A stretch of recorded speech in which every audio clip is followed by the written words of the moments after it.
What's up, everybody? Thank you so much for listening. I wanted to put this in the top of the show. Make sure you subscribe on Patreon, patreon.com/Brennan Tassif. Check out the merch store at brennantcomedy.com to get your ex-drinking buddy merch. Subscribe, rate, and review wherever you listen to podcasts. As always, we're coming to you live from Gotham Production Studios, and I hope you enjoy the episode. Grab me a beer and grab me a coke. We bout to sit for an hour, bullshit and tell jokes. And please don't mix it up, cause he done sobered up. Brennan T Comedy on your social media feeds. And Brennan Tassif is your ex-drinking buddy. Brennan Tassif is your ex-drinking buddy. Brennan Tassif is your ex-drinking buddy. Brennan Tassif is your ex-drinking buddy. What's up, everybody? Welcome into another edition of Brennan Tassif is your ex-drinking buddy. I am your host, Brennan Tassif. If you're new to the program, quick rundown of the show. I used to be everyone's favorite drinking buddy. It was my favorite thing to do, hang out with friends, get drunk, do drugs, get in all sorts of trouble, and then reminisce about those crazy stories. I am sober now, but that is still one of my favorite things to do, hang out with someone and reminisce about the crazy old days. Most weeks I'll be joined by a guest. This week is no exception. All the way from New York City, via Michigan, via Syria, Osama Basal. Yeah, hello. What an intro. What's up, man? Phenomenal.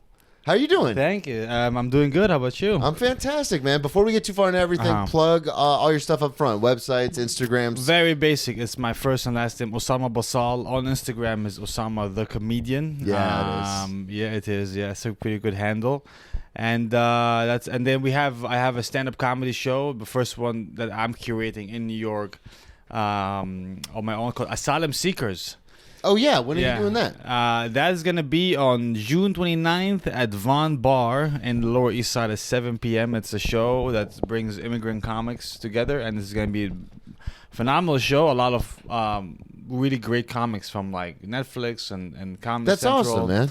Yeah. So, Asylum Seekers. We'll check it out. Asylum Seekers. Tickets are only $5. They're going to go on sale midnight on this Saturday. Okay. And this will come out for Patreon tomorrow, then it'll go live on Monday, so I'll make sure to plug everything out there. And you can follow the Asylum Seekers page on Eventbrite. That way I should help a lot, because then we can boost the, Beautiful, perfect. So. Well, that's awesome, man. Well, I appreciate you coming on the show. I've been wanting to get you on. We've been actually talking about this for like 6 months. We bumped into each other so many times in the city. Yeah, and then I'm always like, when are you coming on? You're like, whenever you want to have me. I'm off on Thursdays. And I was like, all right, because you used to be off on Wednesdays. And then I was like, Wednesdays are tough because that's when I do all my mics and stuff. But now we got you here. So your background is a little interesting. We've had guests on before who are Mexican. Well, Carlos is from Venezuela, but who just moved to moved to America from a different country. But you come from across the Atlantic, not from down south. So. No, I come from the good old Middle East. Or the people Americans are familiar and not familiar with that. Yeah, I come. Yeah, so tell everybody. So you moved here when you were 18? Yeah, 18, 19, so I'm from Syria, but I lived in the Arab Emirates growing up, actually. I lived in the UAE with my mom and then my stepdad later on. And so I went to Michigan State University in Dubai. They opened a branch. I didn't live in Dubai. People think, Dubai. I'm like, no, you can just do things around there. You could just go. It's like when people don't like live Jersey in the city. And New York. Yeah, exactly. It's like, it looks so nice. I'm like, it is, but like it's expensive, it's empty. And this is back in 08, 09, so it wasn't, you can still hang out in Dubai. Yeah. I don't know how it is now, but... so I went to school that one year and there was a recession, and so then they shut down overnight. So just to make it clear to everybody, Michigan State, the Spartans opened up a branch of Michigan State University in Dubai. It was a thing in those 5 years where people wanted to bring American or British or whatever kind of education, Australian education, to the Middle East so you can study there. The degree was supposed to be allegedly the same degree. It doesn't say Dubai, it just says Michigan State. Okay. So you get the same degree in the comfort of your home. Okay. I never really cared about coming to America. Oh, really? I still don't give a shit, really. I'm going to be honest with you. I'm not impressed at all. 13 years, I'm like, this is... Well, you have that hilarious bit where you're like, I can't go back now. I've got, look at my drip. I got too much swag. Yeah, I got too much swag. Look at this. This is not too cool. But they, why did you decide to go to Michigan State there? I'm sure there's lots of universities and everything. How did that even happen? My stepdad, my stepdad went to the American University in Cairo back in the 50s or 70s. He's a big fan of... That's a big gap. He's 74. Okay, I don't know. so yeah, so he went in the 60s. He's It would've born been in in the yeah, 60s, 60s, yeah. 70s. He was in school. So he went to Cairo. He went to the AUC, American University in Cairo. Okay. So he loves the American education system. He Yeah. thinks it's the best in terms of like how it's over time work. Like they, not just the final exam, but it's your calculated work. And Over unlike the British extended system that period I of time. studied, Yeah. or the Indian system that I also studied. Well-studied man here. I failed all of them. I was in the system. I sucked ass. I have 7 U's, which is a grade so low. U is ungraded. That's how low that was. I have 7 U's and like 2 D's and like 1 C. Okay. In my high school, technically I didn't even graduate high school. I just finished. I'm out of here. But Michigan State Dubai was like it was. So your stepdad was like, "You're gonna go to an American He was university." like Michigan State. He was like I remember he was like Michigan State is open, and I was like, "What the fuck is that?" He's like, "It's one of the best in America, man. It's so great." And they only had 5 majors in Dubai, offering 5 majors, and one of them was construction management, which I did, and computer science and mechanical engineering and communication and I think something else I forgot, but and IT I think. And so he was like, and then he actually applied for me. He put my papers in, and they were so eager to get people in that they just took you. Anybody. In fact, I had You people, had 5 U's, and they were like, "Come on in, come on in." 7 U's. Yeah, and they were like, and I remember because I met them before I finished my high school. I just met them prior. Yeah. And they were like, "Well, can you guarantee us something?" And I was like, man, I remember that she was like, "Can you pass? I mean, we need math, and you're doing IT." You said, I said it's called A levels, advanced level in the the British system. So they were like, I was like, I'll try. So then I remember emailing her. I'm like, I'm failing math, but IT, I got intel about what the paper might be in the finals. So she's like, and she was like, all right, just cut. So eventually, long story short, we made it in, we got it in, and then the recession was happening. So after a year of being there, a random day in July, I got a call from this paper that was following the story of a couple of students who are doing the American experience in the Middle East. Yeah. And then this was hot, like a Syrian reporter. She was like 26 at the time, and I was like 18, 17. And she was like, "Hello, Osama." I'm like, finally, she's coming around. She's about to suck my dick. I was like, yeah. She's like, any comments on like the Michigan State closing down? And I was like, excuse me? Who? Oh, you had no idea. I was sleeping. I just came from a hookah lounge like at 5 a.m. and I'm sleeping. She called me at 7 a.m. And I was like, what are you talking about? She was like, it's closed. I'm like, any comments? I'm like, honestly, this is the most sincere no comment you're ever going to hear. I have no comment. Let me call you back. So I learned that they closed down. It was a mess there. Yeah. I knew the number of one of the people that worked there. I'm like, what should I? She's like, listen, I would suggest you drive right now to Dubai, which is like an hour and 15 minutes away, and get your papers. Because what they did was they told the embassy that we're going to allow all these people to transfer to Michigan State, Dubai. If they get the visas, you pay the same amount of... transfer to Michigan State. Yeah. Michigan. Yeah. Okay. And you get the same tuition, which is way lower than we were paying. We're paying, let's say, it would say like about $7,000 Okay. a semester. Okay. So but I was living at home, so I had no, but no. So they were overhead. like same tuition, same everything, but you're gonna But go. they just don't sue us. Yeah. Because they close like this. Or they close at the end, almost end of July. Yeah. School is starting in September. Yeah. So, I'm just middle So of my just the summer. middle of the summer, and then all of a sudden and I was they're like, yeah. and I didn't give a shit really, but I was like, all right. So my dad was like, you are going to America. an idiot. Oh, really? Like, he's like, no, he's like, you never even passed high school. You're going to go to America, one of the biggest universities. You got to go. Oh, that's actually genius. And he was like, you got to go. Because you're not going to get in anywhere else. Yeah, exactly. He was like, this is the top school. This is God sent, you got to go. And I was actually on probation because I got like 1.1 the first semester and like 2.1 the second semester. Like, you got one more semester and it's going to be in America. If long story short, I had to come here and So then you come here, you get the visa and everything in order, and then you end up in Michigan. I went to Michigan State, and actually the GPA thing, because it was that first semester was very stressful. Because if I don't make it, I learned that if the overall of four semesters. Oh, okay. Oh, if the overall is not over, like, so if it's 8, so 4 points, right? If the total is 8, if you don't hit the half point, you're out. Yeah. That was, so I got like 3.3 or 3.4 that first semester. Oh, wow. So you were really... I made it. I was like, oh, fuck yeah. All right. And I never relaxed after that, but, but it was, I'm like, okay, I'm staying in America. Like were you excited to come to America? Because you said you really didn't care. No, so... I didn't care, but I was excited. Yeah. I wanted to go to the UK because I'm a soccer player. I wanted to go play in the UK and live in the UK and try to like make it into the Premier League of whatever. Jesus Christ, that's super hard. I'm really good. Are you? I'm very good. I've never played you in soccer. I'm very, very good. At the time, I'm really good now. Yeah. But when I was 17, 16, I was a phenomenal in my little area. Oh, really? That's awesome. I was really good. I used to play against with the professional teams, and they're racist there. Like they're really racist actually, where they don't let if you're not an Emirati, a UAE from the UAE, you don't get to audition for the local teams. Yeah.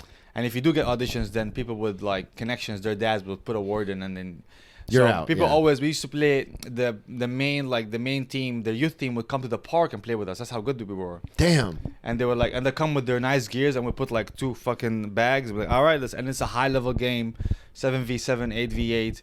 And it I didn't realize that you were this good at soccer. Very good. That's awesome. It broke my heart when I was 20 years old and I was in America and I realized it's not gonna happen. It really broke my heart. Did you let's talk about that, because just as someone who played sports and then obviously with football not being able to play anymore because of all the concussions and stuff, I understand that feeling of like, well, what do you mean what do you mean I'm not doing this? What do you mean this isn't happening? So like for you, when you got here, because you came over at 18, 19, so were you trying to make an MLS team, or were you even thinking about soccer? Or like what happened? I tried to do MSU, the walk the soccer team. Yeah, I tried to, but what happened was I had ankle injuries starting at 15. Okay.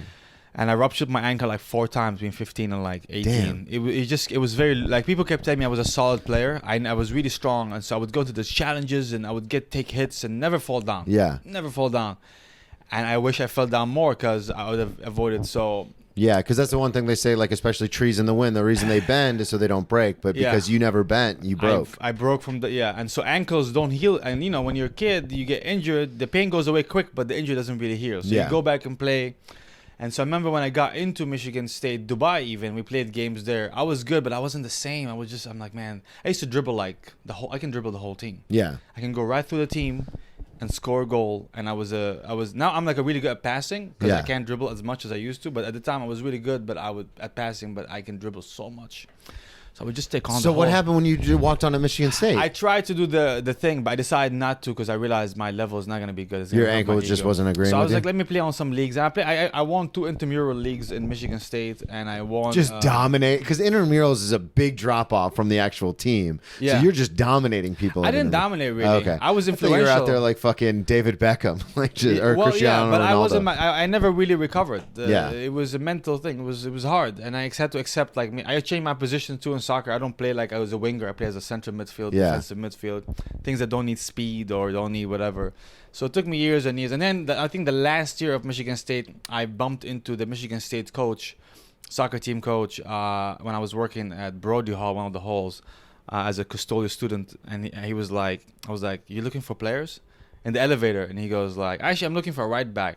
I'm not right back, but I don't give a shit. I was like, I'm really good. Yeah, it's the same thing you did with trying to get into school. You were just live. And you're like, I can But I'm really good. I used to play defense, so I knew how... But you could do it, yeah. Yeah. And he goes like, yeah, all right, well, I'll give you I'm like, if you're not... And he's like, if you're not wasting my fucking time, I'll give you a trial. I'm like, I'm not wasting your fucking time, coach. Put me in, just let me know. So we took emails, and I emailed them, but he gave me like an impossible test. He's like, how about you go do trials in this team in Detroit and then come? I'm like, bro, just put me on the team. Yeah. Let me come or to just a training let me session. try. Yeah. No. I mean, like, put me on the team as let me train with you. Yeah. You don't like me, tell me, fuck off. But it's not gonna happen. You're gonna like me a lot, and so, whatever. Now I'm actually trying to coach, and I'm working on getting my coaching license. And I've coached before. That's awesome, man. I had no idea. See, this is why I love doing this show. You learn so much about people. No, it's like hopefully when I have kids in the future, people tell me, oh, you want to be a comic? I'm like, no. They can be if they want to, but I think my kid, if he gets my genes, he will be a really good soccer player. He or she. Did you so how did you just mention comedy? How did you even find stand-up? Was that something I was you were a fan. Okay, you were a fan. As a kid. I watched Russell Peters. Okay, and I take a leaf of his book when it comes to crowd work because I fuck with ethnicities a lot, races, and so I was always a fan. I've always been a funny guy, just generally the funny guy in the group. Yeah. In fact, when I came to America, I was socially bombing because I didn't know the cues of, like, in the Middle East. It was so hilarious. I remember even when I said I'm going, my friends were posting on my Facebook wall. Remember the Facebook wall stuff? Yeah. I'm like, oh, they don't deserve your jokes, Osama. Blah, wow. Blah. And I messaged them like a month later. I'm like, nobody's laughing over here. They keep saying shit is hilarious, but nobody is opening their mouths and ha-ha-haing out loud.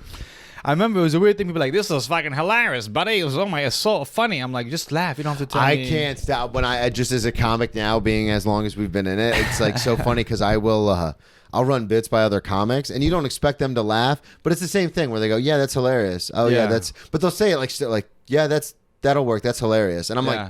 Really? Because it doesn't seem like it's hilarious to you because you're saying it straight faced. It's not. It doesn't connect emotionally. Yeah. Okay. It's almost like they're like, yeah, I can understand why the structure of that joke will work, and it's like that's not what I'm looking for, man. I make you giggle, but even regular people. And then I adjusted. I learned how to adjust the conversational thing. I just go to parties and listen to how people talk. And so when was your first open? Like when did you try it? Open mic was February of 2018. Love it. I was in a rut. Really, I was working, for cash money. So I don't say the, Yeah, I got you. You don't I was working for cash money because I didn't have the work permits really. And when did you finish at Michigan State? I finished in 2015. Okay. I got a work permit from the school for a year that allowed me to work. That could have been renewable for another 2 years. Had the employer met some things. Among them was, forgot what it was, but it's where like the employee. Yeah, anyways. We don't have to get into the details of it. I worked 3 jobs in that year, and all these jobs they were abusive, really. Yeah. And I didn't get anything from them, and I just ran it down. And then I just ran out of money, and I became like a little bit of homeless guy. I would like sleep on couches. I was doing that anyways. I love how you casually throw that in there. I became, a little bit of a homeless guy. I didn't know I was homeless. I don't know that what was homeless was till I looked into it. I was like, oh, you sleep on a couch? Oh yeah, you don't have a home. You don't have an address. Yeah. I thought I was like blessed enough to be able to sleep. I would contribute to the house. I would like buy stuff or. Well, I have a really good friend, co-host of my other podcast, The Power of How, Matt Fulstrom. But he has a bit where he talks about if you're not homeless, if you haven't been homeless before, then you're not trying. Like. Yeah. You gotta like sometimes fucking shit happens and you end up homeless and like you said you just like turn around and you go, oh wait, I don't have anywhere to live technically. Well, I knew that when my friend's lease ran over and my work permit ran over too, it expired. Their lease expired. They moved to Grand Rapids to stay with their uncles and aunts for a second. And I remember that our next door neighbors too were these American kids, and I remember that the lease ends like 2 weeks after us. Yeah. So I texted the guy. And I was like, hey, man, I'm looking are you guys home? I'm trying to, like, sleep. But, my roommate, my friend, one of my best friends, Obi. I was like, Obi is gone for the summer, and he's the key. He's like, oh, dude, bro, the door's just open, bro. You can just fucking hang in there, dude. Oh, because they were just, like, college kids. Yeah, they didn't give a shit. They're like, we're not even there, bro. You can just, it's kind of a mess, dude, but, like, it's all yours, dude. Just crash. I walked in, it was a shit show. It was, like, just beer cans everywhere, and, management ain't coming for another, like, 2 to 3 weeks, so... Yeah. Slept there. So they were out of town for the summer and you just slept there? Yeah, my stuff were in the car and I would just like go in and dude, that's nuts. And I would sleep and then awesome. I found a room in Holt, Michigan, which is like south of Lansing. It's like this lady on Craigslist lives in a farm and she offered a free room if we take care of her animals. Yeah, like crops really more than anything else. And then I went there. I had the Mitsubishi Montero, and I used to watch Narcos a lot. It was the same car that they had in Narcos.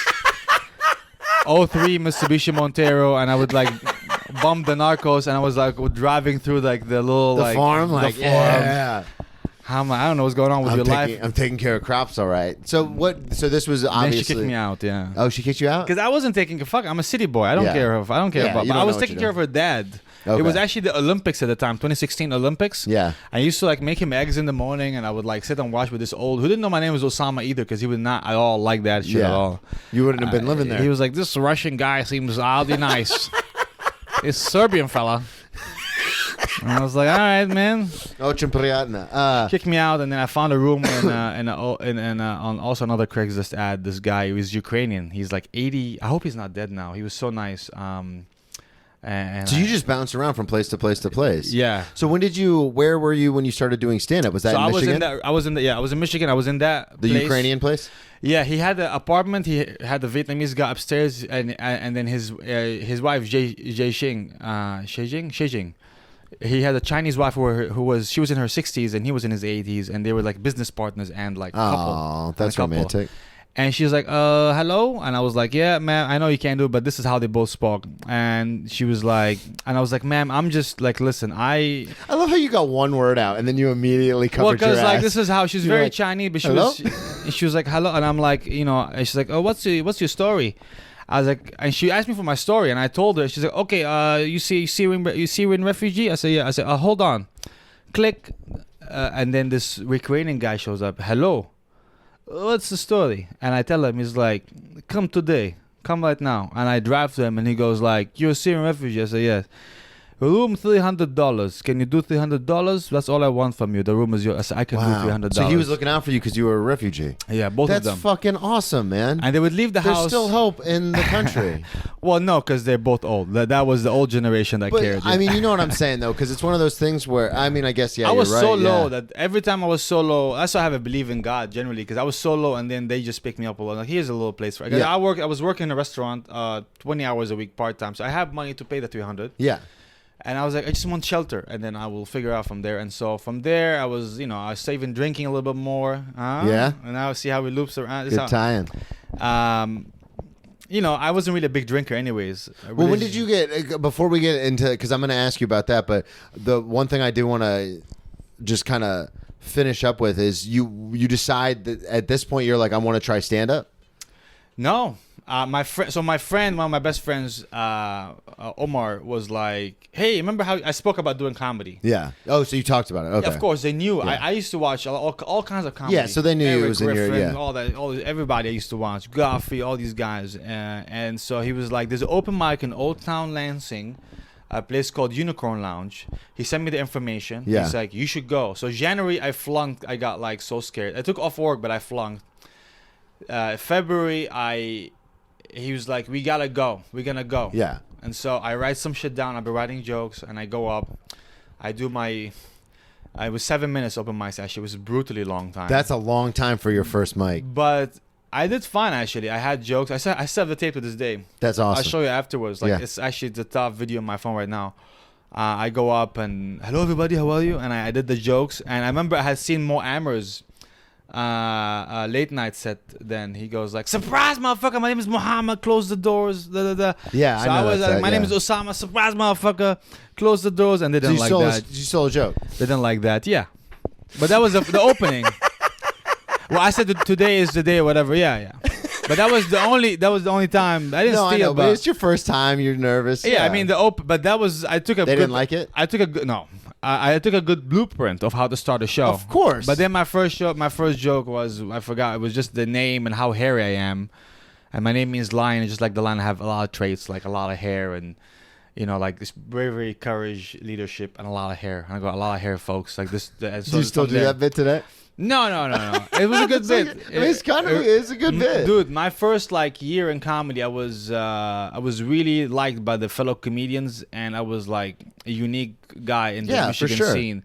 Just talk about this, people just haven't seen I wasn't like a phenomenon in comedy, but they haven't seen this kind of voice, and I was really trying. So I had all these jokes about Starbucks, they won't say my name anymore. Yeah. And that was a killer joke for me at the time, and the hairy bits and how. Yeah, because it's definitely a different take on life. I mean, I'm sure the Michigan scene, it's a lot of people that look like me, just talking about the same old shit. So I'm sure it's and awesome. A few black guys, yeah. Yeah, and it's awesome to get. A few black guys in Michigan. In fact, quite a bit of black guys. In fact, a lot of, more than you. Listen, more guys, than you would think. Well, it's interesting because, like you say, Detroit, and you're like, oh yeah, that's definitely a big city. It's an urban city and everything like that. But then you say Lansing, and you're like, probably not. Yeah, Maybe not. One lesbian, Nicole Melnick. Shout out to Nicole. She's amazing. One lesbian lady. A couple other females. You met Elena Banfield? No. In New York? No. She moved. I'll introduce her. She's in New York now, but she started also there a couple of years after me. Really great comic. And then a bunch of, When did you decide to come to New York? I came here July 2021. Okay. And I've always wanted so we moved here at the exact same time. Yeah. That's crazy. I think so. This batch, people, when that summer 2 years ago, a really good batch moved in. Not to brag, but it was me, you, it was Ryan Thomas, it was... Ryan got here? Yeah, it was I forgot. Like, I remember because Ryan is one of the first guys that I met too. That's why I remember his name all the time. Because I was like, oh, when did you move in? I was like, oh, last week. I was like, oh shit, me too. Yeah. But I remember it was a whole batch of like really all these comics now, like for the most part do spots. Yeah, well, and there are also comics that you see and you go, oh, they've been here for a while because we know a bunch of people. We're always doing spots and stuff. But it's like, oh no, we're doing it somewhere else and then came here. Mm-hmm. Yeah. So when did you I wanted to ask you because you were raised Muslim.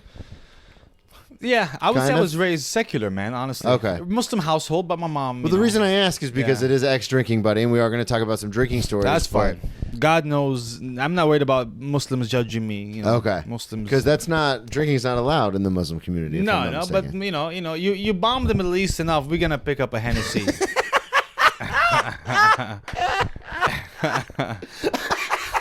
You fuck up people up, like bro, like it's not. Yeah. It's hard to, it doesn't affect your belief in God. You're just like, all right, God, my bad, bro. I'm just gonna like, So when did you start drinking for the first time? I was always interested, because my family Syrians are very secular per se in the way they live their lives. So my aunties and whatever, like my family half would drink, half would not drink. Okay. But, in weddings people would get hammered. Yeah. But my mom was always like a straight cut lady, not religiously. She's just straight. She doesn't like like if there's a roundabout and it's like 3 a.m. and there's no car, she wouldn't go this way to go left. She would just go around the fucking thing. So she's that kind of person. She's a rule follower. Yeah.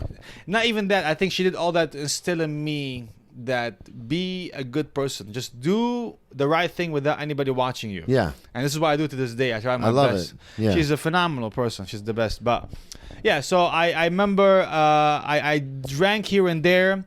First time drinking really is I was gonna meet this girl from Flint, Michigan. How she old came were you? To, So this is in Michigan. I was like 19, 18. First year, it's all Michigan. The 13 years in the country.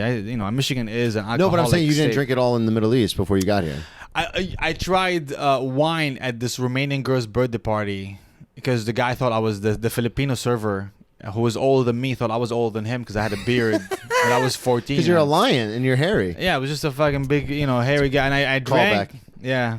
And I drank the wine or whatever, though. It was white wine, and I didn't like it, but So you haven't really drank until I still don't like wine, really. Yeah. I just he had he given me like something else, and then I drank wine, and I acted like drunk to my friends later. And then I drank a couple of shots of tequila in Michigan State University, like Dubai, in the bathrooms. It was illegal, really. Yeah. So we took some sips, and I didn't feel anything. I was also I was into bodybuilding. I was a big guy. Yeah, you brought that up too. Just sidetrack for a second. I'll show you pictures on Facebook. I know I said I have in a picture. I have one when I was 19. I want to show you. You can tell. You'll be like, oh, this is. Because I was I apologize. I was incredibly disrespectful. You came into the mic yesterday and we were all talking, and I was like, Osama, like, why are you giving somebody pointers on lifting? Because I didn't think you lifted, and you were like, are you fucking crazy? Like, I used to bodybuild, and I was like, no, you didn't, and you're like, yeah, man. That took over the soccer. That's what happened. I took that. Okay, so when you got hurt, you started working out more. Yeah, well, I started working out for soccer when I was 16 to build because I had really good legs. Which ladies to this day, the legs are amazing. But the upper body was very frail, and it caused me back problems. And so when I went I had scoliosis. To this day, I have scoliosis. And the guy was like, your lower body is phenomenal, but your upper body is shit, dog shit. You got to work out to strengthen. Yeah. And you're gonna stop playing soccer. And I was like, I got you. So I actually got more like solid at 16 when I was really good at soccer. And even the coaches that saw me then, they were like, Osama, last 6 months you fucking became monstrous on the ball. Do you have it? Let me see it. Huh? Yeah. So I gotta go back to Michigan State, Dubai. Really, when I was like. So while you're looking for that, because I got to see this. Yeah. So you end up in the States, end up in Michigan, and that's when you're like, okay, now I can actually not even that you were thinking about it, but now you can actually start drinking and I just wanted to go meet people, stuff. not even drinking. No. I drank the first time properly is when I was gonna meet this girl from Flint. Yeah. She wrote on my wall. She's writing on my wall. She's like, Osama, I'm coming to this party and I better see you there. And people like, how did you know her? From previous parties, but she was so hot, and she was she had a lip ring and very American girl and blonde big tits. Amazing, what I ever but I didn't think she would be into me, and I think because I was just genuine with her. I made her laugh a lot. I didn't Hey, if you can make them laugh, you can make them breakfast. Yeah. So, but I was an idiot at the time. I was very naive. I was very a romantic guy, and so she wanted to. She just wanted to hook up. I didn't understand it. So when I went to talk to her, So you end up at the party. I ended up at the party, which is all my friends' party, really. Yeah. And this back, everybody was like, oh, everybody's focus was on me and her, so my 'Cause friend they're comes, excited for you, yeah. My friend Carol, he's Macedonian, who I just met like this past summer, first time in 11 years meeting him. Wow. It's been a long time. So when he was there, he comes to me, he goes like, hey, can I talk to you for a second? He's like 6'5". He's like, can I talk to you? He's like, you look like a fucking tomato. You're so red talking to this girl, like you're blushing. That you gotta loosen up. You gotta drink. I know you don't drink, but fucking drink. You're about to get your dick sucked. I said, all right. So I started drinking this Jamba juice they had, this mix. Yeah. But I was so, I think my the jungle juice, baby. but yeah, you know what I'm talking about. Oh, right? I know, yeah. It was red in color, all that stuff with Yeah. fruit punch. But I was so what's the word? My adrenaline was so high that I don't think I felt. I drank like 4 to 6 cups, Wow. and people were getting hammered next to me. I'm like, this is, and I kept. But my you were so composure. amped up that you. Can I be honest with you? That happened the first time I ever went to an open mic. I was so. This is me at 17, 18. Dude, you're big. Yeah. Damn. This is 17, 18 me. Look at all the fluff. God, you got some stuff going on, man. Yeah. I used to wear like tight shirts. Yeah. Fuck yeah, man. That's what we do around here. Yeah. But because I remember the first open mic I ever did in South Florida, 2009, hosted by Cisco Dern. Huge shout out, Cisco. But he was like, "Hey, are you nervous?" And I was like, "Yeah, I'm terrified." And I was like 22, I think. Yeah, 22, and or no, 21. And he was like, "Oh, well, just so you know, like it's an open mic, like it's not a big deal." But there was a bar, so I was like, "Well, you know what I'm gonna do? I'm gonna have a couple of." You already been drinking. Drinks. Yeah, of course. Yeah, I was a fucking drinker at this point. Yeah. So I was like, I'll have a couple of drinks, take the edge off. And I ended up drinking like 5 or 8 shots, like with a mixed You drink. took the building off, not just the edge. Because I You but took I was the whole sidewalk. I was so nervous. And then I remember getting on stage and I still was so nervous. And I was like, why are my nerves not going away after all I drank? So it's kind of what you're talking about where It meant a lot to you. Yeah. Well, yeah. So you were like all amped up about this and you're like, I'm drinking, but I can't. Why am I still Yeah. nervous? So then what ends up happening? Did you end up like throwing up on her or something? No. I was fine. I went home. And So you guys didn't hook up or anything? No, I actually cock blocked myself because she told me that she wasn't looking for anything serious, and then I said to her, and I love you. This is 18-year-old Arab Osama who never had a girlfriend. But I had hooked up prior, which is a different story. But I was like, oh, if you don't want to have a relationship, then there is no. And I was like, oh, then we can just be like good friends. And she was like, Wow. oh, I remember Wow. her eyes to this day was like, oh. And then, and then about like 4 years later, I was smoking weed and I was like, oh, what did you say to her? Oh, no. Damn it. Oh, her name was Brianna. I was like, what did you say to Brianna? I was like, oh, man, shout out Brianna. Shout out Brianna. God, dude, that's not Because she was so hot and she picked me out of all the guys because it just made her laugh. She just picked me. I had like weird long hair, fluffy hair. I was like, you saw, I was like bulky dude. Bulky but nice. Like, I was a big dude, was very sweetheart. Like, because I don't know how to fight. Oh, trust me, I know exactly what that's like. It's so, God, I was, when I got to, because I was a nerd in high school and I got bullied a lot, but when I got to college, I was like, I was playing college football and I was like, I'm not going to have a girlfriend for like, at least while I'm playing football. Like, I'm not going to have a girlfriend. So it's... You don't want to beat somebody up, I know. Yeah, well, but... fuck you. But it was... But it's weird that you say that because in high school, I never had that conversation, but I was the same kind of way where I was a romantic and I always wanted like a girlfriend. Mm-hmm. So I didn't understand this concept of just hooking up. And then it swung totally the other way when I got to college. And I was like, oh, I don't want to be like attached to anything. And then I was just hooking up like crazy. And then when I stopped playing football and I started gaining weight, I was like, oh, no, wait, now I want a girlfriend. Now I want a girlfriend. I want love. Yeah, I want someone to care about For who me. I am. Forget this. Yeah, for me. So when were you at Michigan State in Michigan? I remember when I got drunk for the first time. Yeah. I went with a group of friends. It was the year afterwards. So this is a year after that happened? A year after that, yeah. And I've been smoking weed already and stuff, but I wasn't really big into drinking. I just didn't like the drinking taste. I didn't know that drinking is something you get used to. It's kind of like asparagus. Yeah. It's like, yeah, you asparagus, know, like asparagus, broccoli, but you have it with steak and you season it sometimes, which is like, You're like, oh, this that's is why I was work. big into like vodka and cranberry for a long time. Yeah. And I kept throwing up so much vodka and cranberry that I was like, I hate cranberries. Fuck cranberries. I remember like being on the toilet saying, who the fuck puts cranberries? It's all red now. I'm like, I just hate it. And it's like, But I remember I went with a bunch of friends and I was like, I want to get drunk. I want to feel what it is. I want what it is. Yeah. And sure enough, I drank, and I just got woozy. I remember I stepped outside, and in Michigan particularly, you're drunk when you step outside and it feels warm in the winter. Yeah. Oh yeah, because it gets cold. You step outside, like, this is great. I feel good. I'm sweating actually. Oh my god! And it's like, Yeah. it's like snow, and you're like, oh, this is wow. Who says? Why have can't you live in Michigan? It's I might have to take this coat off. Yeah. It's take my. You cold, girl? And she's like, I'm actually hotter than you. She's like in a skirt. So I got pretty drunk, and I remember I leaned on this girl who later was a lesbian. She was always like a Lebanese girl with an attitude, and like, oh, she's just lesbian. And so I leaned onto her. She was a good friend of mine. I was like, do you mind? She's like, yeah. She's like, oh yeah. And then she put me on the couch, and she was like, you gonna be okay? I was like, yeah. And she lived close by. She was like, all right, I'll see you. This is how it is to be drunk. You got it? I was like, thank you so much. So that was nothing crazy happened. You just fucking were but like. then from that point on, you started drinking more often. Well, things got really bad / like mixed up the year afterwards. By the third year, me and my roommate, I had the same roommate for 4 years. Yeah. What brought drinking back to the foray a lot was then Molly came into play. Okay. And and so Molly is amazing. Did you do the Molly night? There's a couple comics in New York who are trying to organize. They just did it last week, but they're trying to organize I would never do Molly. Oh, really? No, I would do it, but if I was on vacation, because Molly takes away my sense of humor. Well, so what they're doing is like twice a year, they get like all these vitamins and like all this like supplements, and then they get Molly, and then twice a year they do it right, where like they make sure their dopamine levels don't get all fucked up and stuff, and they take like all these supplements on top of it. How do they even measure that? I don't know. But who are they? I'm not going to say on camera, but I'll tell you after. Can you whisper it at all? No, I'll tell you after. But I know them. Yeah, you do know them. You know all of them. Oh, nice. I mean, I live with people that like, Yeah. I've seen it. I've been offered a bunch by comics are the sweetest. They're broke, but they got drugs for free. Oh, yeah. We always try to look out for each other. You want a bump? I'm like, no, you need to pay rent. Yeah. Stop buying bumps. Stop buying cocaine.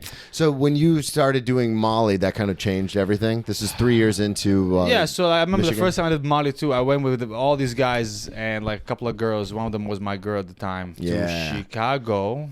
We took the train. We were experts at some point. Became so good. I have so many tricks up my sleeve that people don't know. I know how to go to a hotel room, smoke it the fuck out, and not like have a trace. We'd have like those water bottles with like the perfume napkin inside, and you blow. Yeah, the dryer sheets. Yeah.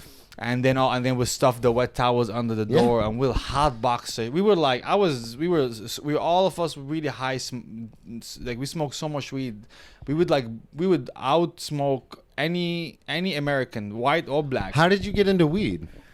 Because it was something that didn't affect my bodybuilding or my, No, but I'm just saying, like, when you got... That's how I got convinced by it. Oh, okay, They were like, because I was a health nut. They were like, I never smoked cigarettes, nothing. And they were like, it doesn't affect you. It does. But it did help me bulk up, actually, because I would eat a lot. My munchies were out over the top. And I just liked it, and I had some fun memories and... So when you get to Chicago and you hotbox the hotel room, and then they're like, all right, now we gotta do Molly. Never done Molly before. They did some. I'm like, how do you take Molly? And they were like, oh, okay. Well, so there was this one girl. She's like, all right, so you can either, so you can like maybe like some in your hand. You can put some in your drink. I'm like, what is the best way? Yeah. Oh, it's snort it. You gotta snort it. I was like, I'm doing it how they do it. I'm the kind of guy. My mom also taught me, you want to do something, either do it or don't. Either you don't do it at all, you do it correctly. Yeah, do or do not. There is no try. So I was like, So I took a couple lines. It was probably the best time I've done Molly because I did Molly and I became so optimistic about the future because I was kind of depressed about the war and my school, my career, everything was bad. And I was like, my future. And I was like, tomorrow morning, we are going to I have a clear plan. And just all night. And then I went and had a good time, and we drank, and the drinking kind of out, how it balances out. Yeah. And then I was on this, I found this nice balance unintentionally. I remember going home with all of them to the hotel room, and I just curled up in the corner, just like slept. It was great, like a baby. But that was the last time it was done properly. After that, it was pretty abusive. Yeah. Like one time I drank so much, I took a bunch of Molly that I couldn't feel the drinking. And people don't, here's the thing I think with ODing in college, that you don't have friends that tell you like, hey, be careful. Like you're not going to feel the alcohol at all. But if you drink 9 shots, the Molly is going to wane off and then you're just going to be toasted. Yeah. And I remember one time I went to this bar, we did a bunch of Molly in the beginning and we drank and went to the bar. We did like 9 shots or mixed drinks and everything. You mixed everything. It was bananas. I remember it was like 3 a.m. No, it was like 5 a.m. Yeah. And, you get horny, you do that, you finish that, or you don't finish that. It's like my dick is unbelievable. This is the most evil thing in the world. And I'm Muslim, so like as you're in the middle of your high, you be like, I'm going to hell. Oh my God. Fuck America. This is so true. Taliban was right about you guys. You guys are fun, but you guys are going to hell. This is amazing. So I remember like that one time, it was a serious wake up. So like what happened? So I took so much more, I drank so much, but the Molly kept me up, and then the Molly ran out, and then so the Molly just kind of wore off. And then 5 a.m. in the morning, I remember laying down next to my girlfriend at the time, and I was laying down, I just like looking at the wall, and then he smoked so much cigarettes. Yeah. And I have asthma, and this thing kicks off, and I'm just. And I remember seeing her come on top, like her face like just appears on top, and she was like, the veins in your neck are really popping off. And she never helped with, like, she never was able to just like not say anything that makes you more like anxious. She was always bad at that. Like she couldn't just be like, let me get you some water. She was like, your veins, you're about to die. You're dying. And I was like, yeah, I can feel them. And I was like, literally, like, I remember there was a vein. Like, I can feel the veins in I was so like dehydrated and so whatever and so drunk. Yeah. That I just kept for like hours until I like it kind of calmed down. That's fucking a lot. That's a lot. It was a lot, yeah. And then I slept and I woke up and I smoked a bunch of weed, whatever. But I remember I was like, why did that happen? And they were like, oh yeah, when you do Molly, it's an upper. You drink, it's a downer. You will never feel the alcohol now. So I'm like, why don't you guys say this? Yeah, why didn't anybody tell me this? By like the 9th drink, one was like, Osama, you are drunk, you just don't know it yet. Yeah. I think I would have, by the grace of God, nothing happened like OD like this, because that's easy OD. Yeah, that happens all the time. Alcohol poisoning, easy, because that, like, I remember to this day, like, I don't remember how I felt, but the pain I was in, it was out of my control. That's how I remember. It was just not in my hands anymore. Whatever is in my system needs to go, and I need to, and if I sleep, I'm not comfortable sleeping. Yeah. And so I remember just, and then it just went black. That's nuts. Yeah. I remember the first time I got alcohol poisoning, it was because of a very similar thing. I was doing bumps of Coke, but I was still drinking like I always drank. But then normally what would happen is I would drink so much, and then your body would pass out, and that was your body's way of being like, we're done. We're not doing it anymore, and you would pass out. But because I was doing cocaine, I wasn't falling asleep or passing out. Your body was like rocket. I hear no bell. Yeah, I hear no bell. Cut me, Mick. So I just kept drinking, and I remember it was bad. Like I ended up having to go to the ER. This is the first time ever that I went to and this is in college. This is the first time after football I ever had to go to the hospital. So like you had alcohol poisoning? Yeah. What is alcohol poisoning? So what happens? So how do you know like this is ER? Now we're no longer having So the way I knew that time was because, and this is similarly to when I knew, because I've had it 3 times, and what happens is like so there's a couple things like in me, my body, the way it reacts is I will start throwing up, which is no big deal, but then I will just not stop throwing up. Like literally it'll get to a point, and people always go, air? Just bile, and then from bile it actually goes to stomach acid, and people all the time will go, you can't throw up stomach acid, it's bile. And I go, no, there's a difference. So bile is like that greenish tar or the greenish like phlegm. Damn. Your stomach acid is like brown or black tar, and it's so painful because it's acid. It burns. It not only burns, but it swells your throat so you can't swallow. So that's when I knew, when that started happening, and I was like so disillusioned. I remember throwing up because it was so painful. And like Richard Pryor says, when that fireball hits your ass, you sober up real quick. So like when I started throwing that up, like I was like, something's severely wrong. And my friends were like in a panic. And so they rushed me to the ER. This is again in college. And I remember they tried to put like one of the tubes down my throat, but my throat was so swollen from the acid that they couldn't. And they were like panicking because they were like, the ER people? Yeah. They couldn't get the Unprofessional. What hospital is that? Call them out. You're trained for this, man. No, but the problem was my throat was so swollen that they couldn't push the tube down. Yeah. And so I remember I woke up and I had 4 IVs in me. I had One arm? here. No, one here, one here, one here, and one here. Because I was so dehydrated. They were like, you could have died. But again, this is in my early 20s, and I'm like, fuck that. Like, a little bit of a misstep. I just won't do cocaine next time. Yeah. So that was but the feeling of alcohol poisoning is very real. And I know some people who've gotten alcohol poisoning where they just like stop breathing. Like they pass out and they just stop breathing. So like I've been around people. So I've been in those parties where somebody would just drop. Yeah. And then, and remember the funny thing about Americans is Americans are like, should we call the cops? We're gonna go to jail. I'm like, he's gonna die. Yeah. I don't give a fuck about you guys. I'm calling the police. That is a big American thing. Nobody ever wants to call the cops. I'm gonna call the police. I don't give a fuck about you guys. I'm gonna call the police and then I'm running. Then I'm gonna run. Hello, yeah, cops, yeah.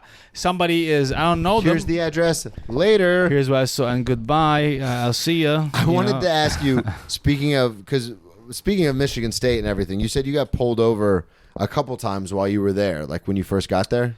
Yeah, so like your interaction with we got the police. pulled over. We got pulled over walking. Here's the thing about police in the Middle East versus here. People don't respect the police here at all. You can tell that because, and police everywhere is always kind of a love-hate relationship with the people, of course, because they're always kind of corrupt. Mm-hmm. There's no police station that's like, we are for you, protect and serve. No. This is like just no protect, no serve. Just like, hey, like that's. So police overseas, when they pull you over, you go to them. Okay. Whoop, sound of the police. You go, I gotta go walk to him because I'm the police. You walk. Okay. You walk to me. Why would I walk to you? Come to me, you peasant of a public. Here, you don't fucking walk to the police. You run away. You run, yeah. So one time it was winter break, and I was like one of the few kids on campus. I was coming from the gym, walking back from the gym, friend's house, and then because like, oh, you're alone, come hang out with us because we're a couple. That you see us how love is, and then go home.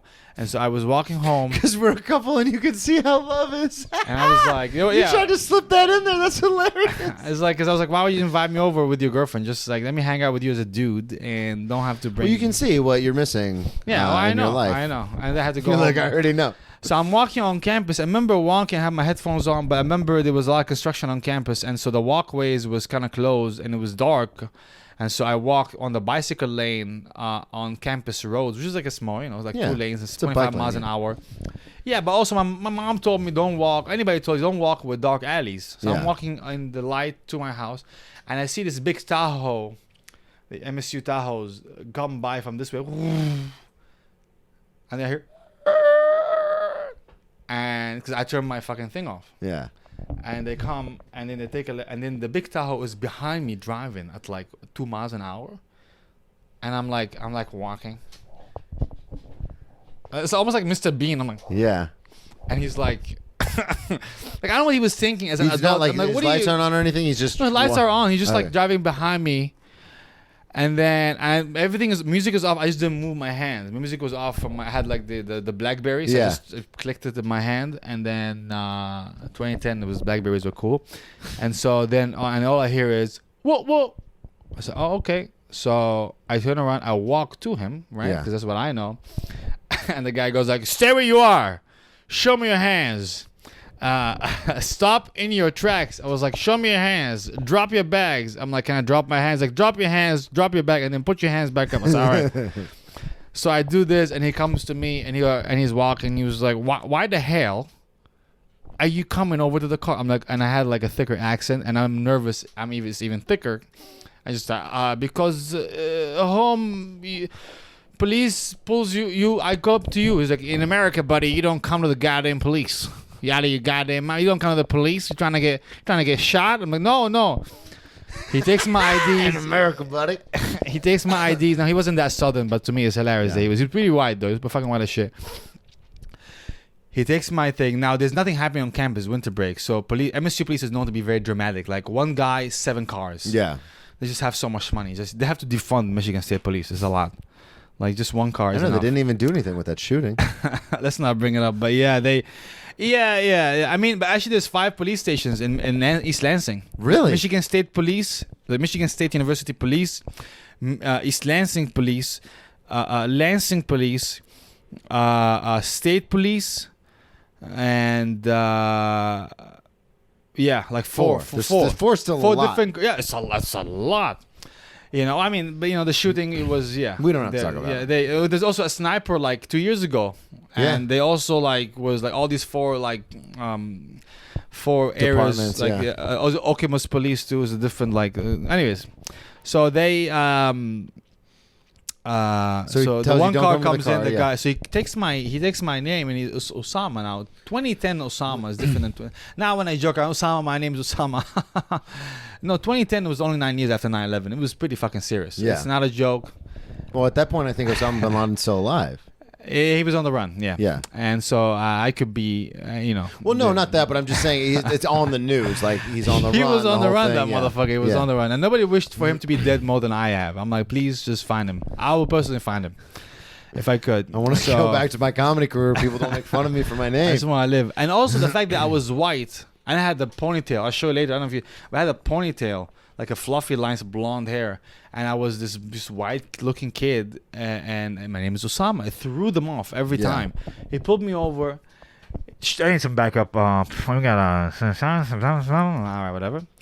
So one car shows up, two cars shows up. The guy comes in, the first guy. They kept asking me the same. They kept handing the ID to the next person to come in and ask me the same questions over and over again. And one of the questions, they were like, this is Osama. Where you from? Syria. Okay. Yeah. You can tell no information, nothing. Just the loading. Where is Syria? Well, Arab. And I would tell them, I'm Arab. Oh, okay. And they go you ever been in trouble before? And I was like, most Arabs have not been in trouble. Yeah. All of us actually have clean records. You stay away from trouble. Yeah, of course. Governments there don't fuck around, so you're not in trouble. There's no such thing as I've been to jail two, 3 times. No, you've been to jail one time, you're dead. That's it. And then, you disappear. So there's nothing. So I was like, no, clean record. And then the guy asked me a question I've heard multiple times from officers before. Do you plan to be in trouble? Wow, you've heard that before. No, I was like, no. Interesting. All right. Well, I'm hand this over to my colleague, and he was gonna take. He comes the same thing. I was like, "Do you plan to be?" I'm like, "No." And so they took 45 minutes, and he asked me just to see what the fuck I'm doing. Why you were walking on the street? It became 4 or 5 cars, and none of them. The one thing that was funny about it that bothered me is none of them was they were like, "What are you doing here?" I was like, "Well, I'm walking from the gym to my friends. You can look at my bag; it's gym clothes, and I'm going back home. And it's winter, it's cold, but I don't want to walk where the construction is. Very good reason." But to see how you stumble in I'm like, yeah, but I'm nervous. Because they always ask me, are you nervous? I'm like, and I would never lie. I'm like, yes, I'm nervous. Of course, I'm terrified. And they'd be like, why? I was like, you're the police. You're the police. Yeah. And he goes all right, well, if you're not up to no good. I'm like, yeah, I am not, but I am. I still don't want to interact with you. All these lights are so dramatic. Also, police. I thought about writing a joke about how American police are so dramatic. Wee! I'm like, all right, just pull me over. Jesus Christ. So embarrassing to my family. Whoa! All these lights, see from under the car, over the car, side of the car. In front of the car. In Syria, it's one bop. Yeah. And he just takes it off. He also doesn't want any. I don't want him to see me. I don't. Yeah. He's like, you see my brown uniform? I'm police. That's it. Don't know all these lights. My eyes also hurt. And then it was weird is that none of them offered me a ride to my place. Really? If you're worried about me, take a 19-year-old kid. Take him home. Well, especially because they use that. It was 2 a.m. in the morning. I was like, drop me home. Yeah.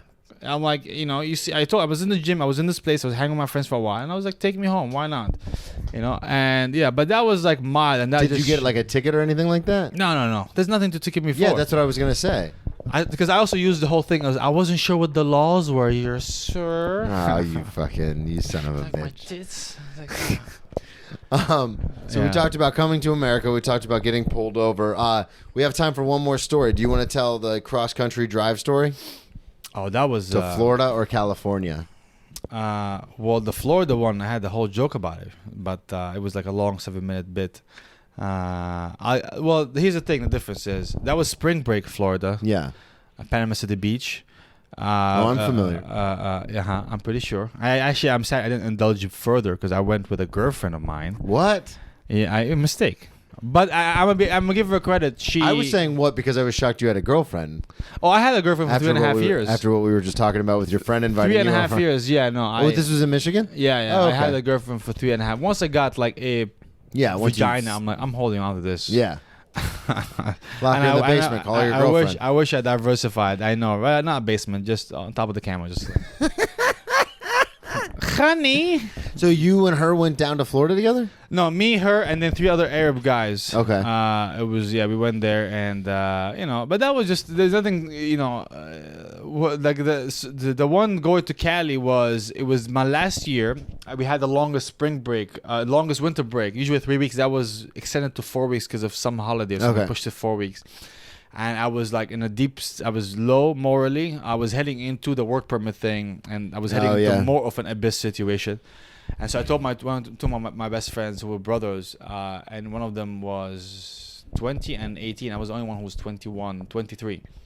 I was like, look, I'm going to Cali tomorrow. I took a loan from Michigan State, like credit union for $2,000. I paid off. I was like, he's like, what is it? I'm like, I'm going on vacation. So I took a vacation loan. I'm like, I'm going to Cali. You guys want to come? I'm driving. So we went. I got Adderall from the guy at the gas station. You did. From the guy at the gas station. I knew him well, so he gave me Adderall. And I'm like the previous stories. I know my limits now. I know how much Molly and drinking. I know all these things, so I'm really good. Well, because this is your senior year. You know what you're doing. I know how. Yeah, it's the end of your senior year, basically. And also, like, I'm also a guy who learns quick. I don't want to keep, like, he did it 3 times. I would never do it 3 times. Yeah, I can, one time and you're... and I can come... That's what we talked about coming from the Middle East, where it's like, this happens once and never again. Yeah. Like, because the consequences can be so much greater. Yeah. It's like, I'm fearing God, and I'm fearing death and God, and my mom being very upset of me dying. And so I was like, all right, so I took those 20 and 30 milligrams fast releases. I gave my friend who was next to me, his brother was very religious, which was hilarious, because only us were the druggies, and he was the guy in the back praying, God, please stop. And we're like, whoa! We just, whoa.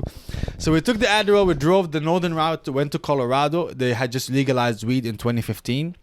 So we went there, we drove, went to Omaha, Nebraska first, saw my stepdad's sister there, so technically my auntie, but she's in her 80s, God bless her. She made us food, we slept in her place. Still around? She is, her husband is not. Awesome. Yeah, rest in peace. It was really fun. And the next day we popped more Adderall and we head out, and we drove and we're like changing music every 3 seconds. Yeah, because you're fucking hooked up on Adderall. And the guy in the back was like, can you guys fix one song? And we're like, well, you don't like the 3-second reels? Yeah. You don't like the musical reels? You don't like the... He's like, no, man, stop, guys. And it's funny because we would stop for him to pray, and he designated me as the guy who is in charge to see if it's how racist is it. Can you pray outside on it? Because he has to put the mat on and Allahu Akbar, and so we have to see. We have a lot of guys at work who do it. Yeah, so I have to see. Like when we were in Texas, I come back to Texas, so we drove, went to Colorado. God, so you went like this way. Went the northern route. Yeah. And then we went down to Texas and we went up to Michigan. Okay. So you went to California and then came back around. Yep. How long did you stay in California for? Like a day or two? A week. So we went to Vegas, Cali, and then back to Vegas because we were running out of money. Yeah. And 2000's not going to last that long. And then they pitched in too. Yeah. In fact, they used his credit card to book some of the hotels, and we paid him back in cash. And then we figured it out equally. And so, we went to Colorado. We spent the night in a hotel. It was also weed. The weed tourism was big there. So we went and bought. I was the only one who was 21, so I went and bought a bar of edibles. Yeah. An eighth and a pre-roll for the night, and pre-roll. And this is super illegal in every other. We drove with Adderall and we drove with weed, which is super illegal. Through 10 different states. 15, man. We drove because we got more weed than Cali, even greater weed. But the weed in Colorado, I remember, I got so high, him and I, and the guy is also with us, whatever. But I remember Denver was very, very beautiful. Denver, we had a good time. We smoked weed outside the hotel. I got so high that I asked him for a lighter for my cigarette. And I was so high. It's one of the cringiest moments in my life. But he's my good friend. He's one of my best friends. So he didn't care. But he was like, what the fuck? Here's what happened. He had the lighter in his pocket. And I was so high. I was like, you have a lighter? He's like, yes, in my pocket. He did this. I didn't look. I just did this. And I grabbed his dick. And I kept looking for the lighter. I couldn't feel my arms, my legs. Your extremities, I was so high. And he's like, hey, and I don't think he even felt it either. Like a little, he's like, whoa, man. And I was like, what? He was like, it's my dick. And we're kind of homophobic. We're like, oh man, Arab kids. It was like, no.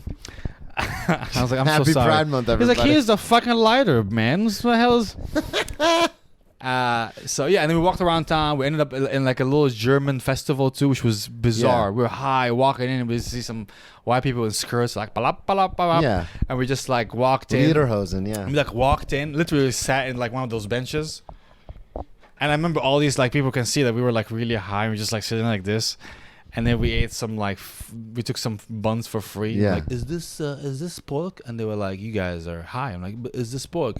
And we ate like some sausages, like with chicken, whatever. And we went around town, blah blah. The next day we hit the road, and now we're hitting the edibles. We want to try everything we bought. Took the edibles. we hit a snowstorm. Because it was winter break. We had a snowstorm at the Alps, the mountains, right? We took the Rocky Mountains. Yeah. The Rocky, sorry, the Alps is in Europe. We hit the Rocky Mountains, and it was so intense. And I was driving in my Camry, and I saw trucks like fucking like drifting. That's how slippery it is. And I'm in a Camry, and my friend next to me, he's eating like a candy, it was edibles, and I'm driving. He would like his hand was just coming. He would. And by like the fourth one, I was like, "Stop, man! So I'm fucking stoned, and we're driving in a fucking blizzard. Just give me a second." He's like, "Oh, chill, bro. I don't know what's." That's hilarious. And the guy in the back like, "Turn off the music if you don't want to die." So we drove to Vegas. We stayed the night there. We learned in Vegas a very important tip. I don't know if that works, but if you want to book, if you like, you show up at 3 a.m. in the morning and you wanna, you gotta leave at noon. Yeah. You pay full price. But if you wait till 4 a.m. you pay full price, but it asks for the next day, so you end up sleeping. Oh, so you can sleep from noon to the noon afternoon. Yeah. That was. She's like, if you guys can hang for like one more hour, you get an extra night. Like, check out at noon. I'm like, we're exhausted. Be like, we just drove high on Adderall from Colorado to. But she was like, if you wait an extra hour, you'll get the room for another night. But yeah. So the earliest you could check in is 4 a.m. Because then you get it for the whole day. Yeah. So we did that. We went to McDonald's and we like ate and we hang. It was 24. It was, But I remember driving like to Vegas. I remember like seeing Vegas from afar. Like, and I'm driving from one edge of the country to the other edge. That's how lost I was as a person. I just want to like feel like home. I haven't seen family in like 4 years. God, man. And I'm driving. I get there and then we hang there and. And my friend almost like gets into a fight with like this pimp because he was like, kind of like staring at his hookers. Yeah, pimps and hookers, you know how it goes. But he was in the early morning. I'm like, why are you staring at people's hookers? This is Las Vegas. Stop. He's like, well, I flashed him my knife. I'm like, it is not the Middle East. This is not how he's going to shoot you. Yeah. He's not even going to like, it's not going to be there's not even going to be a conversation. He's just going to pull out a gun and shoot you. He's a fucking pimp. He's a gangster. He's going to fuck you up in this Vegas because we were living off the strip. And went to Cali, hanged out with the step cousin there. Damn, dude, you went on a fucking adventure. Smoked us out so much. Then we went to Vegas because we ran out of. And then we were in Vegas because the guy was like, my step cousin had a weed operation so huge that he would just go to Vegas and blow hundreds of thousands. So of you dollars. went with him? No, we met him there. He's like, hey, you guys are out of. You guys don't know where to sleep. Come, I have my like Caesar Palace suite. Come crash in the couches. It was a great room, dude. I was like, and you guys just gotta leave in the morning. I was like, we're leaving the next day. So we decided we have only $90 total. That's enough gas to take us to Texas, but we can't go to Michigan because gas is cheaper that way. Yeah. So we called the cousins in Texas, like, hey, we're gonna be there in 16 hours. Took a quick nap and we drove. We drove through Texas to the sunrise. We drove. We ran out of weed really on the way there, so we kind of the most sober we've been all. I don't even remember driving at all through the country. I just remember that I was that one part. I was faded. So I remember the sun. I just woke up. I drove through the Grand Canyon. Not one time that I look, I'm like, wow. No, I was fucking stoned. And so I went there. We found more weed there. We hanged out. We went to Dallas, Austin, Houston, San Antonio. In Houston, we went party, danced. It was one of the best dancing nights because I went there and I drank there. It was fun because the Houston crowd, it was like a college town. Yeah. And all the girls, I danced with all the girls there almost. Yeah. It wasn't sexual. It was more like, yeah, you want to dance? Dancing, I'm leaving. My friend, she wants to dance with you. And I felt like wanted. I'm like, oh my God, I would love Texas. And then in Houston, Dallas, Austin was the party. Houston was New Year's Eve. Yeah. we went to this club because they were all under 21. We found 18 plus clubs. And this is true. We found one club, the over 18, one of them was a black club. You know, and some Arabs are like, we don't want to hang with the blacks. Yeah. But not Osama. Osama loves it. Osama, I love the fucking. I was like, it's also my people. I'm like, let's go. And they're like, no, we don't want it. We're gonna stick out like a sore thumb. I'm like, I know, but we are all Arabs, you know. I'm like, no, let's find this other club. We found this other club. We went there. Here's what I didn't know. It's back in 2015, so things were not as like chill, like in terms of like, you know, race relations, acceptance. No, acceptance. It wasn't even the thing with the black people was just very. No, I'm normal. talking about you. No, it was fine. There was this other club we went in. It was $17 cover. Damn. Yeah, it was a lot. Of course, that's a good reaction. And so then we went in, and because he's like, Osama, you check out and tell us if you're gonna go in. So I was like, do you mind if I check in before we like 7 guys pay $17 each? It's like, yeah. So I opened the curtains. All I heard is some music and I heard shadows. They were walking through the crowds. I was like, all right, good guys, this is amazing. We're all trying to get laid or like kiss or grind on somebody. We go in, 8 horny Arab guys. We walk in. The first girl that we see is 6'2" in a dress. Second girl. The second girl we bump into is like 6 foot. So these girls keep getting taller and bigger, and then they turn around, and then we realize this is one of the biggest LGBT clubs in the country, Houston. One of the oldest. It's got to be one of the biggest in the country then. 35 years old. This was actually the anniversary of it. And we went in and we had to, it was, I mean, here's the thing. I've always been the more accepting in my group at the time too. You can understand. Now I don't give a shit. But like at the time too, I was like, oh, whatever. Of course, the chance of you hooking up with like, you know, as we would say now, a cis female, female is low. And because even if they are there, they're going to be with their friends, you know, from the LGBT community. They're not going to mess with you. And you, as a straight guy, you being there, all people look at you as disgusting too. You're like, oh, why are you here in our spaces? Like, because we're all underage. We want to drink. And so we get there, and we had to have a meeting in the middle of the floor. I'm like, okay. Huddle up, guys. First of all, don't you ever tell anybody that this happened. And now you're telling it on the podcast. Well, I don't. They never said anything. I always say the story. It's hilarious to me.